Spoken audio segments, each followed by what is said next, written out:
যুব ভারতী কাণ্ডে এবার নয়া মোড় তৃণমূলের অন্তরে। যুব ভারতী কাণ্ডে এবার সৌরভ অভিষেক বন্দ্যোপাধ্যায় কাঠগড়ায় তুলছেন অরূপ এবং সুজিতকে। টিকিট কেটে মেসিকে দেখতে না পাওয়ায় ক্ষোভ মেনে নিলেন তৃণমূলের সর্বভারতীয় সাধারণ সম্পাদক। অরূপ সুজিতদের কাঠগড়ায় তুলছেন অভিষেক বন্দ্যোপাধ্যায়, এমনকি ব্যবস্থা নেওয়ারও আশ্বাস দিচ্ছেন তিনি। আদৌ কি অরূপ এবং সুজিতের বিরুদ্ধে কোনো ব্যবস্থা নেবে তৃণমূল সরকার? যে মমতা বন্দ্যোপাধ্যায় এখন অব্দি শব্দ ব্যয় করেননি, শুধুমাত্র ঘটনার জন্য ক্ষমা চেয়েছেন, কিন্তু অরূপ বিশ্বাসের বিরুদ্ধে কোনো পদক্ষেপ তিনি নেননি। সেখানে অভিষেক বন্দ্যোপাধ্যায় একেবারে উল্টো দিকে দাঁড়িয়ে কাঠগড়ায় তুলে ফেলেছেন তাদেরকে। কি বলেছেন তিনি শুনুন একবার।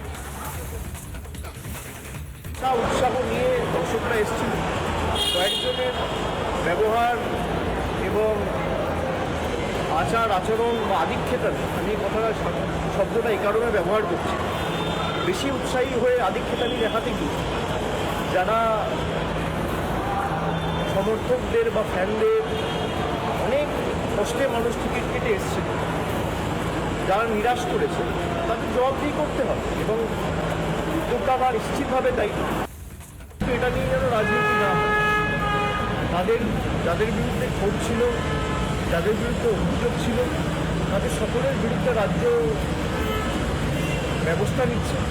সে পুলিশ প্রশাসনের প্রতিনিধি হোক বা যুবভারতী সিইও হোক বা মন্ত্রিসভার কোনো সদস্য হোক, এবং এই নিয়ে তদন্ত চলছে। আগামী দিনে যাদের গাফিলতি পাওয়া যাবে বা যাদের শৈথিল্যের কারণে এই ঘটনা ঘটেছে, যাদের ইনভলভমেন্ট থাকবে, তারা সকলের বিরুদ্ধেই আমি নিশ্চিত রাজ্য সরকার ব্যবস্থা নেবে। শুনলেন আপনারা অভিষেক বন্দ্যোপাধ্যায়ের বক্তব্য। তিনি এবার একেবারে উল্টো মেরুতে দাঁড়িয়ে অভিষেক বন্দ্যোপাধ্যায় বলছেন যে টিকিট কেটে মেসিকে দেখতে না পাওয়ার জন্য ক্ষোভ, এবং অরূপ বিশ্বাস এবং সুজিত বসুদেরই কাঠগড়ায় তুলছেন অভিষেক বন্দ্যোপাধ্যায়। শঙ্কর ঘোষ বিজেপি বিধায়ক এই মুহূর্তে আমাদের সঙ্গে ফোন লাইনে রয়েছেন। শঙ্করবাবু, হঠাৎ দেখলাম অভিষেক বন্দ্যোপাধ্যায় অরূপ বিশ্বাস এবং সুজিত ঘোষকে কাঠগড়ায় দাঁড় করিয়ে দিয়েছেন, ব্যবস্থা নেওয়ার আশ্বাসও দিচ্ছেন। এটা কি বাস্তব নাকি এটাকেও আইওয়াশ বলে ধরে নেব?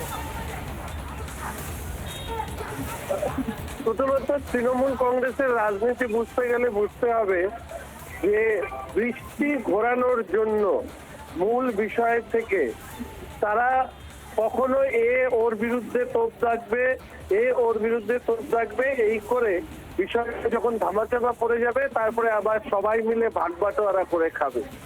অভিষেক, সুজিত বোস, তৃণমূল কি অরূপ বিশ্বাস, এরা সব এক গাছের তলায় ভাগ বাটোয়ারা করে খায়। আর অভিষেকের ক্ষোভ, এটা আবার কি জিনিস? এই রাজ্যের সমস্ত মানুষের ক্ষোভ তো এই ব্যানার্জি পরিবারের প্রতি। ওনার ক্ষোভে কি আর আসলো আর গেল? 2026-এ তৃণমূল কংগ্রেসকে বিদায় না দিতে পারলে এই ধরনের ঘটনার সম্মুখীন পশ্চিমবঙ্গকে বারংবার হতে হবে।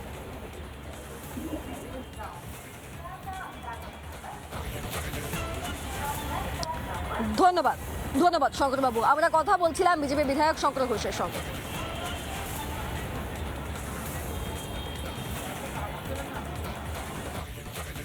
নানা ধরনের কন্টেন্ট দেখার জন্য লাইক করুন, শেয়ার করুন আমাদের ফেসবুক পেজ, সাবস্ক্রাইব করুন আমাদের ইউটিউব চ্যানেল। পাশাপাশি অন্যান্য ব্রেকিং নিউজের জন্য অবশ্যই চোখ রাখুন রিপাবলিক বাংলায়।